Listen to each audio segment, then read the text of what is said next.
¿Tu lavadora y tu colada desprenden malos olores incluso justo después del lavado? Tras cada ciclo de lavado, residuos de suciedad y detergente pueden quedarse en la lavadora.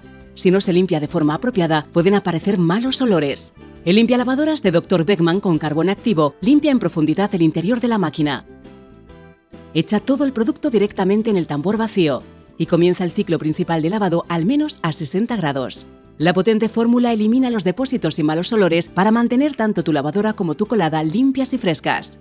Gracias al limpialavadoras con carbón activo de Dr. Beckman.